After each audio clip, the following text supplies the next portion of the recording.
आज की इस वीडियो में हम डिस्कस करने वाले हैं संविधान सभा के बारे में। तो आइए स्टार्ट करते हैं। भारत में एक ऐसी सभा जिसने हमारे संविधान का निर्माण किया, भारत के संविधान का निर्माण किया, उस संविधान सभा के बारे में आज हम पढ़ने जा रहे हैं।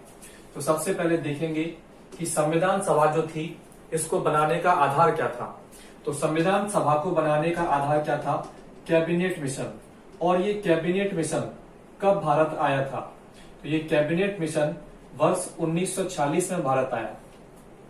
ब्रिटेन के प्रधानमंत्री क्लीमेंट एटली जी ने वर्ष 1940 में एक कैबिनेट मिशन भारत भेजा, जिसके अध्यक्ष, इस मिशन के अध्यक्ष पैथिक लॉरेंस और दो अन्य सदस्य थे, जिसमें स्टेफोर्ड क्रिप्स और एवी अलेक्जेंडर शामिल थे। इस कैबिनेट मिशन में कहा गया था कि संविधान सभा में जो सदस्य आएंगे वो एक सदस्य कितनी जनसंख्या का प्रतिनिधित्व करेगा? 10 लाख जनसंख्या का प्रतिनिधित्व करेगा। यानी कि कोई ऐसा क्षेत्र जिसकी जनसंख्या 10 लाख है, तो वहां से संविधान सभा के लिए केवल और केवल एक व्यक्ति संविधान सभा के लिए चुना जाएगा। अब देखते हैं हमारी संविधान सभा में कुल कितने सदस्य थे। तो हमारी संविधान सभा में कुल 389 सदस्य थे। और ये 389 सदस्य कहां कहां से आए थे, तो ये भी देखना है हमें। सबसे पहले 292 का एक बड़ा आंकड़ा जो है वो कहां से आता है?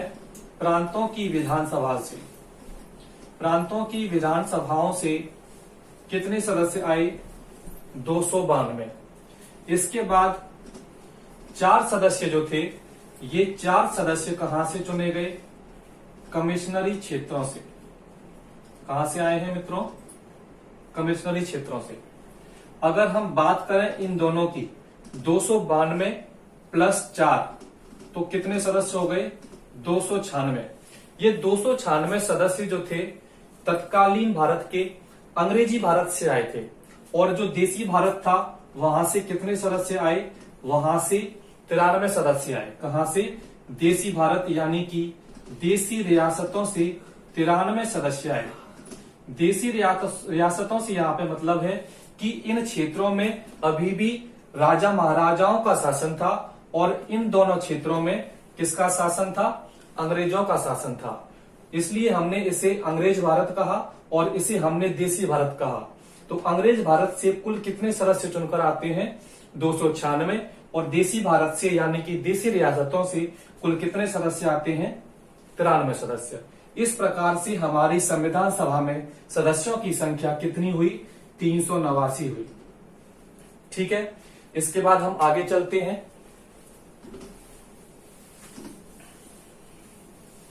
तीन सदस्य हो गए। इसके बाद जब संविधान सभा की पहली बैठक होती है, यानी कि 9 दिसंबर 1946, 9 दिसंबर 1946 को संविधान सभा की पहली बैठक होती है। और इस पहली बैठक में जो इस संविधान सभा का अध्यक्ष बनाया गया, कोई स्थायी अध्यक्ष नहीं चुना गया, बल्कि हमने क्या किया? इस समय संविधान सभा ने एक अस्थायी अध्यक्ष का चयन किया। और इस अस्थायी अध्यक्ष के रूप में किसे चुना गया? तो अस्थायी अध्यक्ष के रूप में सच्चिदानंद सिन्हा जी को अस्थायी अध्यक्ष के रूप में चुना गया। और ये जो पहली बैठक है, पहली बैठक में क्या होता है कि जो मुस्लिम लीग थी, मुस्लिम लीग ने इस पहली बैठक का बहिष्कार किया। और इसमें केवल और केवल 389 में से 207 सदस्य ही भाग लेते हैं। इन 207 सदस्यों में 9 महिलाएं भी शामिल थीं। कितनी महिलाएं थीं? 9 महिलाएं। वैसे अगर पूरी संविधान सभा की बात की जाए तो पूरी संविधान सभा में कुल 15 महिलाएं थीं। और इन 15 महिलाओं में एकमात्र मुस्लिम महिला कौन थी? उनका नाम था बेगम अयाज रसूल। अगर संविधान सभा की बात की जाए कि संविधान सभा में कुल कितनी महिलाएं थीं? 15। और इन 15 में एकमात्र मुस्लिम महिला, तो वो कौन है? बेगम अयाज रसूल। लेकिन अगर पहली बैठक की बात की जाए तो पहली बैठक में कितनी महिलाओं ने हिस्सा लिया था? कितनी महिलाओं ने भाग लिया था? 9 महिलाओं ने भाग लिया था। इसके बाद चलते हैं आगे। ये तो हुई पहली बैठक की बात। इसके बाद संविधान सभा की जो अगली बैठक होती है वो होती है 11 दिसंबर 1946 को, और 11 दिसंबर 1946 को संविधान सभा के स्थायी अध्यक्ष को चुन लिया जाता है। किसे चुन लिया जाता है? स्थायी अध्यक्ष को चुन लिया जाता है। और ये स्थायी अध्यक्ष कौन थे? स्थायी अध्यक्ष थे डॉक्टर राजेंद्र प्रसाद। डॉक्टर राजेंद्र प्रसाद हमारी संविधान सभा के स्थायी अध्यक्ष चुने गए। और अगर बात की जाए संविधान सभा के उपाध्यक्ष की, तो संविधान सभा के उपाध्यक्ष कौन है भाई? संविधान सभा के उपाध्यक्ष थे H.C. मुखर्जी। ठीक है, अध्यक्ष कौन है? डॉक्टर राजेंद्र प्रसाद। और संविधान सभा के उपाध्यक्ष कौन है? H.C. मुखर्जी। इसके बाद देखते हैं अगली बैठक। संविधान सभा की अगली बैठक जो है ये होती है 13 दिसंबर 1940। और इस बैठक में क्या होता है? इस बैठक में पंडित जवाहरलाल नेहरू एक प्रस्ताव पेश करते हैं। और इस प्रस्ताव का नाम क्या है मित्रों? इस प्रस्ताव का नाम है उद्देश्य प्रस्ताव। उद्देश्य प्रस्ताव कि हमारे संविधान के क्या उद्देश्य हैं, उनका उल्लेख कहां पर किया गया है? इसी उद्देश्य प्रस्ताव में। और हमारे जो संविधान की वर्तमान प्रस्तावना है उसका आधार भी क्या है दोस्तों? उसका आधार भी उद्देश्य प्रस्ताव ही है। ठीक है, तो ये पेश किया गया प्रस्ताव कब? 13 दिसंबर 1940 को। लेकिन इसे पारित नहीं किया गया। इसे पारित कब किया गया? उद्देश्य प्रस्ताव को पारित किया गया 22 जनवरी 1940 को। उद्देश्य प्रस्ताव पास कर दिया गया। आगे देखते हैं।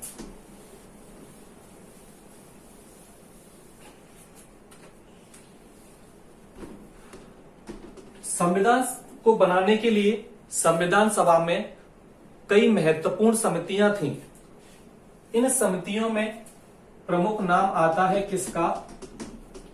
प्रारूप समिति का। किसका नाम आता है?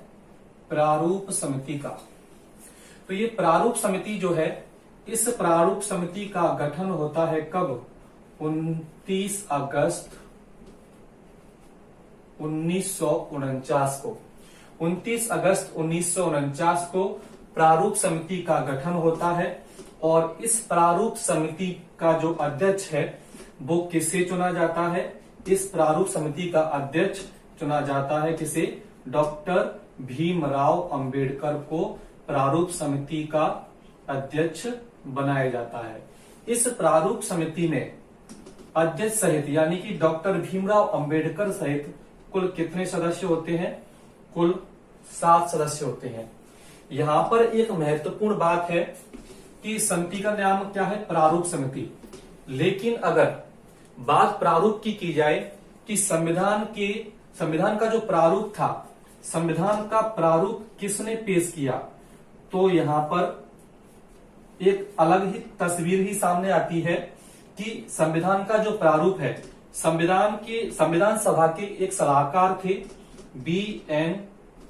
राव। तो संविधान का प्रारूप जो है ये किसने पेश किया है? ये किसने पेश किया था? Doctor B.N. राव ने पेश किया था। ठीक है, B.N. राव कौन है? हमारी संविधान सभा के सलाहकार थे और ये एक ICS ऑफिसर थे। ठीक है, ICS ऑफिसर थे, लेकिन संविधान सभा के सदस्य नहीं थे, केवल क्या थे? सलाहकार। ठीक है, अगर कंफ्यूजन है कोई कि डॉक्टर B.N. राव संविधान सभा के सदस्य थे या नहीं थे, तो ये सदस्य नहीं थे बल्कि क्या थे? सलाहकार। और इन्होंने ही हमारे भारतीय संविधान का क्या किया था? प्रारूप पेश किया था। ठीक है, अब यहां पर बात करते हैं डॉक्टर भीमराव अंबेडकर की। तो पहली बात तो यह है कि हम सभी जानते हैं डॉक्टर भीमराव अंबेडकर को क्या बोला जाता है, संविधान का जनक बोला जाता है। ठीक है, संविधान सभा के एक सदस्य थे, कौन, केवी राव।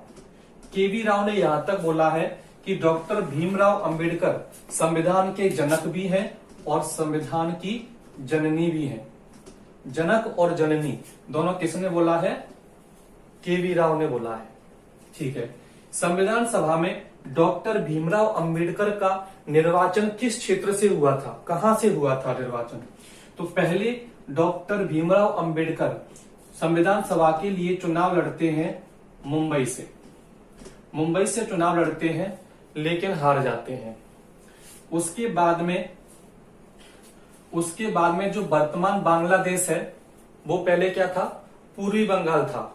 तो उसके बाद में मुंबई के बाद में जब हार जाते मुंबई से, उसके बाद में भीमराव अंबेडकर कहां से, बंगाल से चुनाव लड़ते हैं। और कौन से बंगाल से, पूर्वी बंगाल से। और यहां से जीतकर कहां आ जाते हैं, संविधान सभा में। लेकिन जैसे ही पाकिस्तान स्वतंत्र होता है तो ये जो पूर्वी बंगाल है वो पूर्वी पाकिस्तान के रूप में भारत से अलग हो जाता है। और इस प्रकार डॉक्टर भीमराव अंबेडकर की जो सीट थी वो रिक्त हो जाती है, क्योंकि वो कहां पर चली गई, पूर्वी पाकिस्तान में चली जाती है। इसलिए एक बार फिर से भीमराव अंबेडकर का स्थान संविधान सभा से रिक्त हो जाता है। और इसके बाद में एम आर जयकर के स्थान पर भीमराव अंबेडकर जो चुनाव लड़ते हैं वो कहां से लड़ते हैं, मुंबई से। और फिर से पुनर्निर्वाचित होकर कहां आ जाते हैं, संविधान सभा में आ जाते हैं। ठीक है, तो यहां से प्रश्न बनता है कि संविधान सभा में भीमराव अंबेडकर का निर्वाचन कहां से हुआ था, तो कहां से हुआ था, मुंबई से हुआ था। ठीक है, और सर्वप्रथम कहां से हुआ था, बंगाल से हुआ था। तो ये यहां पर कुछ पॉइंट है डॉक्टर भीमराव अंबेडकर के बारे में। आगे चलते हैं।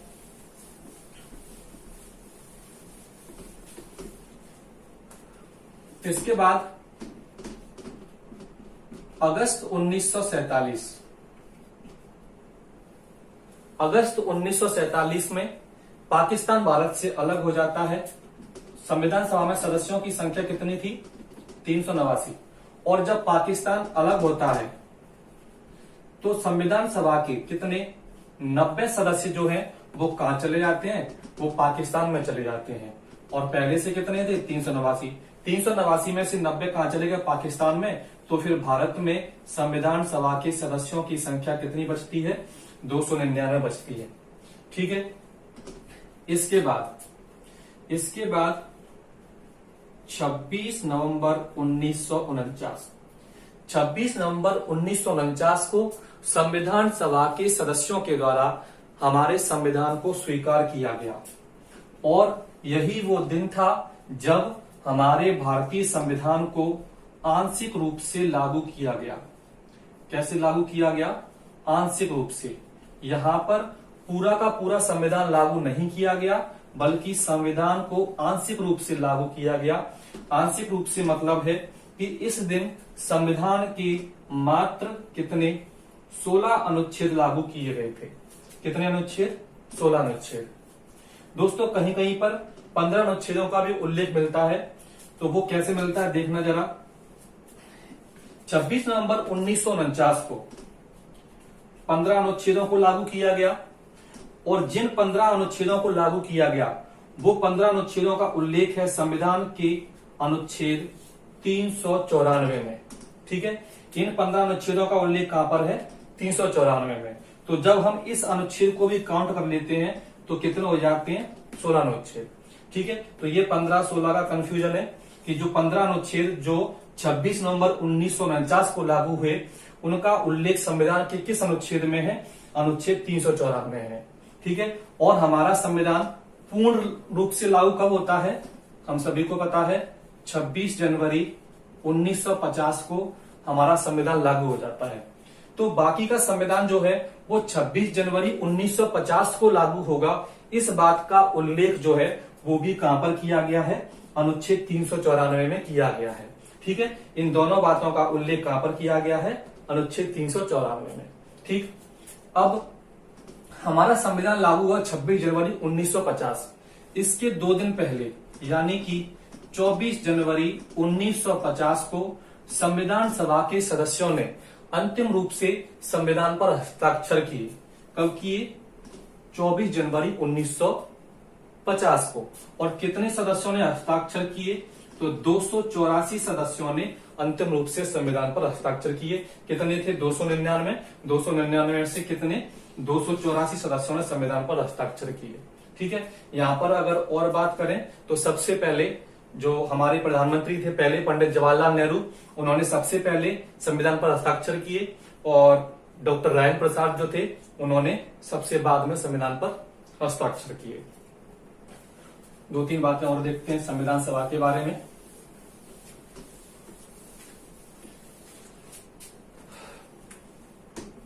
जैसे कि कोई भी किताब हो उसका एक शीर्षक होता है, तो हमारा जो संविधान है इसका भी क्या है? एक शीर्षक है। हमारे संविधान का शीर्षक क्या है? हमारे संविधान का शीर्षक है भारत का संविधान। भारत का संविधान। ठीक है। लेकिन अगर ये बात कही जाए कि जो संविधान का शीर्षक है उस शीर्षक का उल्लेख संविधान के किस अनुच्छेद में किया गया है, तो संविधान के शीर्षक का उल्लेख किया गया है अनुच्छेद 393। अनुच्छेद 393 के अनुसार संविधान का शीर्षक क्या है? भारत का संविधान। ठीक है। हमारी जो संविधान सभा है, संविधान सभा, इस संविधान सभा के 2 काम थे। 2 काम कौन कौन से थे? 2 काम देखते हैं। एक तो हमने अभी पढ़ा कि संविधान सभा का काम था संविधान का निर्माण। क्या काम है? संविधान का निर्माण। और संविधान सभा का दूसरा जो काम है वो है संसद के रूप में कार्य करना। संविधान सभा जो थी वो अलग अलग 2 शिफ्टों में काम करती थी। पहली शिफ्ट में अगर संविधान निर्माण का कार्य करेगी तो दूसरी शिफ्ट में वो संसद के रूप में कार्य करेगी। और जब संविधान सभा संविधान निर्माण का कार्य कर रही है तो उसके अध्यक्ष कौन होते थे? डॉक्टर राजेंद्र प्रसाद होते थे। कौन है भाई? डॉक्टर राजेंद्र प्रसाद। और अगर संविधान सभा संसद के रूप में अगर कार्य कर रही है तो उसके अध्यक्ष कौन होते थे? जीवी मावलंकर होते थे। कौन होते थे? जीवी मावलंकर। ठीक है। एक बात ये हो गई। एक अनुच्छेद और देखते हैं हम, अनुच्छेद 395। ठीक है भाई, जो हमारे संविधान का अंतिम अनुच्छेद है। तो इस अंतिम अनुच्छेद यानी कि अनुच्छेद 395 में क्या है? हमारा देश आजाद हुआ कब? अगस्त 1947 को। और संविधान लागू हुआ कब? जनवरी 1950। तो ये जो गैप है, संविधान लागू हो गया जनवरी 1950 में, तो यहां से तो देश की शासन व्यवस्था जो है वो किसके अनुरूप चलाई जाएगी? संविधान के अनुसार चलाई जाएगी। लेकिन जब से भारत देश आजाद हुआ और संविधान लागू हुआ, ये जो बीच का गैप है इसमें देश की शासन व्यवस्था कैसे चलाई गई? ठीक है। तो इसमें देश की शासन व्यवस्था कैसे चलाई गई? एक तो हमारा जो अधिनियम था भारत शासन अधिनियम 1935। कौन सा अधिनियम था? भारत शासन अधिनियम 1935। और एक था भारतीय स्वतंत्रता अधिनियम 1947। तो इन दोनों अधिनियमों के आधार पर देश की शासन व्यवस्था को संचालित किया गया। लेकिन जब संविधान लागू हो गया तो अनुच्छेद 395 के द्वारा ये दोनों जो अधिनियम थे इनको क्या कर दिया गया? इनको निरस्त कर दिया गया। और जनवरी 1950 के बाद क्या करे? देश की जो शासन व्यवस्था है वो कैसे चलाई जाएगी? हमारे संविधान के अनुसार चलाई जाएगी। दोस्तों, अगर हम बात करें कि संविधान की जो मूल प्रति है वो हिंदी और अंग्रेजी दोनों भाषाओं में लिखी गई है। तो ये संविधान को लिखने का काम किसने किया था? तो लिखने का काम किया था प्रेम बिहारी नारायण रायजादा। इन्होंने संविधान को हिंदी और अंग्रेजी दोनों भाषाओं में लिखा। संविधान के प्रत्येक पृष्ठ पर उस पर चित्रकारी करके उसे सजाया गया है। तो ये चित्रकारी करने का जो काम है वो किसने किया था? ये किया था आचार्य नंदलाल बोस ने। किसने किया है? आचार्य नंदलाल बोस ने।